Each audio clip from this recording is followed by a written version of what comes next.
5 ওয়াক্ত নামাজ কালাম পড়ে, এরপরেও জাহান্নামে যাবে যারা, তারা হলো 17 শ্রেণীর লোক। আমরা এক নজরে আবারও বলে দিচ্ছি, হারাম খাদ্য যে গ্রহণ করে, 1 আত্মীয়তার সম্পর্ক ছিন্ন করে যে, নাম্বার 3 প্রতিবেশীকে যে কষ্ট দেয়, নাম্বার 4 মা বাবার অবাধ্য সন্তান, মা বাবার কথা শোনে না সে, নাম্বার 5 উগ্র মেজাজি, টেড়া, গোয়ার, সবাইকে দমায় রাখে, এই টাইপের লোক।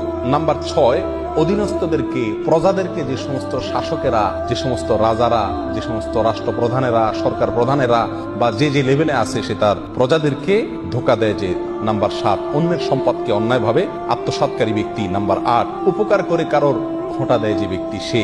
নাম্বার 9 চগলখোর ব্যক্তি জান্নাতে যাবে না, মানুষের পিছনে কথা লাগায় বেড়ায় একজনের আরেকজনের কাছে।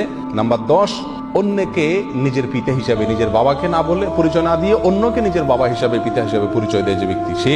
নাম্বার 11 গর্ব এবং অহংকার করে যে ব্যক্তি, যার মনের ভিতরে অহংকার আছে, সে জান্নাতে প্রবেশ করবে না। নাম্বার 12 রাসূলুল্লাহ সাল্লাল্লাহু আলাইহি সাল্লামকে যে ব্যক্তি ফলো করে না, তার নির্দেশকে মান্য করে না, সেই ব্যক্তি। নাম্বার 13 অকারণে তালাক কামনা করে, তালাক চায় যে মহিলা, সেই মহিলা। নাম্বার 14 দুনিয়াবী উদ্দেশ্যে যারা এলেম শিখে, কোরআন হাদিস শিখে, এলেম অর্জন করে, আলেম হয় দুনিয়াবী উদ্দেশ্যে, দুনিয়ার কোনো ধান্দায়, আল্লাহকে খুশি করা ছাড়া অন্য কোনো ধান্দায়, তারা। নাম্বার 15 চুলে বা দাড়িতে কোনো জায়গায় কালো কলব, পিওর কালো কলব ব্যবহার করে যারা, তারা। এবং নাম্বার 16 যে কোনো ভালো কাজ করে সেখানে মানুষকে দেখানো, এটা ফলাও করা, প্রচার করা, এই উদ্দেশ্য থাকে যাদের, তারা। নাম্বার 17 ওয়ারিশকে বঞ্চিত করে তার হক থেকে, এরকম অভিভাবক। এই শ্রেণীর লোকেরা মুসলমান হয়েও জান্নাতি হতে পারবে না। আল্লাহ তাআলা আমাদের সবাইকে এই দুর্ভাগাদের তালিকা থেকে আমাদের নামগুলোকে বের করে আনার তৌফিক দান করুন।